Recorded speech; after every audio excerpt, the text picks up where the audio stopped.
I've got the Stellar hat on, and that's because something weird is happening on the network. We're seeing massive volume of which we have not seen over the last 6 months. Is this crypto winter starting to thaw? And double standards from the SEC. Gary Gensler says the SEC's doors are open if you want to talk to him. Yet, if you apply for a Bitcoin ETF, they just drag their feet there too. Sounds very similar to the Ripple SEC case, doesn't it, everyone? And what if I told you that a company that has locked people out of their funds, a crypto company, is now giving bonuses to their employees? Yes, we've got those stories coming up. So let's leave this screen and go into this one. Heat map up on the screen, pretty green across the board, but most things right now are holding really close to within plus or minus 1%. Ethereum up big right now, 1.6.7%. ETH merge news all over the marketplace right now. The original merge date starting on the 6th, with the last one happening on the 19th of September if everything goes to plan. But that's not why we are here. Check this out. SEC delays decision on VanEck's latest Bitcoin ETF application. Now, Grayscale has already submitted an ETF for Bitcoin, been denied and delayed now several times by the SEC. BlackRock just recently started getting into crypto with their Coinbase venture. They look to be adding a Bitcoin ETF as well. They're going to start with a Bitcoin fund and then go to an ETF because they're saying, hey, the SEC is denying Grayscale. Maybe BlackRock could try. Well, VanEck is trying and they're still not having any luck. And this is coming from the same Gary Gensler that says, hey, our doors are open. If you want anything related to crypto, we're here to help you. We're here to listen to you. And yet now what are they doing? They're delaying. The Securities and Exchange Commission has delayed a decision on VanEck's latest bid to create a spot Bitcoin exchange traded fund.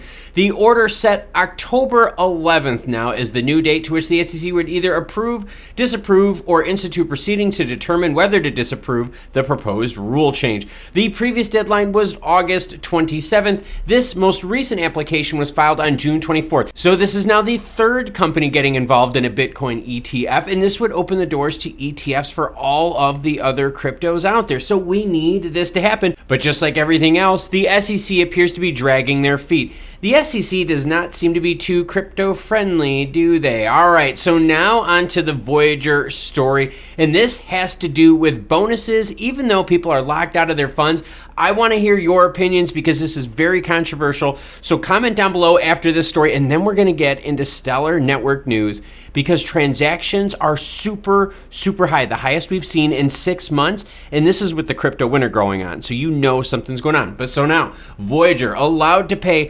$1.6 million in bonuses to 34 staff as the judge gives them approval, even though thousands are remain locked out of their accounts. Voyager Digital is going to pay 1.6 million bonuses to 34 key staff after the embattled company reached a compromise with its creditors. The bankrupt crypto lender had come under fire after proposing that 38 employees would share 1.9 million, a strategy that was designed to prevent them from leaving. So essentially, Voyager is like, hey, we have to give these people retention bonuses or else they are going to leave and our company is going to have even more trouble functioning. But on the flip side, we have people out there locked out of their funds while key employees, already well-paid ones, are getting bonuses now to stay rather than take offers elsewhere or just leave on their own accord. And this is the part that's upsetting the people that are locked out of their funds. It's now been confirmed that each employee will receive a total of 22.5% of their annual salary, nice bonus, 55% of that right now, and the remainder in a maximum of 12 months' time. Holy crap. So 22.5% of their salary is a bonus. 38 employees out there, $1.6 million, while thousands of people are locked out of their funds. My thinking is this. Yes, I understand the idea of wanting to retain employees to keep the business functioning, to keep the business moving, but it is a bad PR move because now you've got all the people locked out of their funds going, but hey, wait a minute. What about us? Now, creditors did have to give their approval on this. This all goes through the courts because it is in bankruptcy. So they did get the approval. It is down from the original 1.9 million that they wanted. They wanted a 25% annual salary bonus. They negotiated that back down to 22.5 for a total of $1.6 million. So comment below if you were locked out of your funds and you found out that the company that locked you out is now giving bonuses to key employees just to keep them around while you don't have access to your funds. Let me know down below how that would make you feel. Now on to the Stellar stuff. And before we get to network news, Stellar getting a huge lineup for Meridian 2022 and a revamped website. There's going to be a lot of energy around Stellar coming up in the next couple months. Here we go with Stellar Meridian 2022, new speakers added all the time. If you go to meridian.stellar.org/speakers, and don't worry, because as always, any article you see in this video will be linked in the description below. But if you go to that, you will find all their big speakers, and there are some exciting ones on the list. Karen Chang, Jed McCaleb, Danelle Dixon, Alex Holmes, Ruben Gallinado, John Hensel, Candice Kelly, Yanni Garanos, and more. Let's take a quick look at automated market makers, liquidity pools, see what's happening, because I told you something weird is happening transaction-wise, and it showed up in the liquidity pools already. All right, so liquidity pools right now at 14.1 million according to StellarX, and in the last couple days, we have seen our biggest transactional volume within these pools, $1.1 million worth of volume over a 24-hour period. Now, if you compare that to everything else on this chart, it blows it out of the water. So now we move on to Stellar Expert because we want to start looking at transactions. We want to start seeing what is going on here.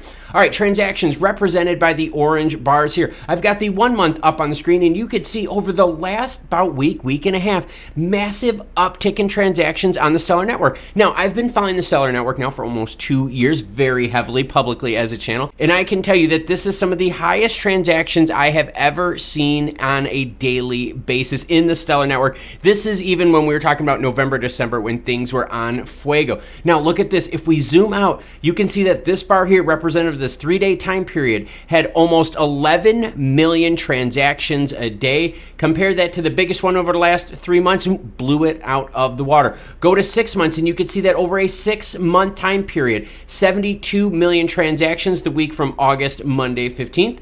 Then you look at that compared to the next one, 71 million. So even on a 6-month basis, this is the most transactions that the network has seen. Zoom out even further to the 1 year. Remember before the crypto winter grasped us and slowed everything down? Check it out. During that time period, 139 million transactions. So if we look over the last year to compare it to its peers for transactions, we will see right now that the highest was 148 in January, the second highest 141, and the third highest 139 million. The ice is starting to thaw with the crypto winter. Now I'm going to do some more digging and do some more research to see if I can figure out what is causing that massive bump up in transactions.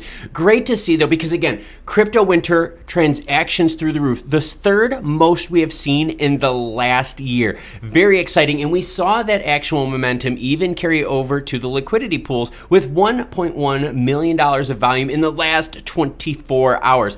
Something is happening, something is brewing, and if I find it, I will be sure to share it with you. But we also have Voyager. Yep, they want to give bonuses to keep employees there, to keep the company functioning, yet they've locked thousands of people out of their funds. Hard one to decide what is the right and what is the wrong thing, because again, if key employees left that company, would the company even function? Would people even be getting pennies to the dollar if the company just imploded? And don't forget, Friday is the big day. Jerome Powell, Jackson Hole, Wyoming, they are talking interest rates, they are talking inflation, all that fun stuff that moves the markets. So make sure you keep your eyes open on Friday, because if the markets start moving, I will be sure to share that story with you. Thank you everyone for watching. Have a great day. And if you want to, check out this cool crypto video right here.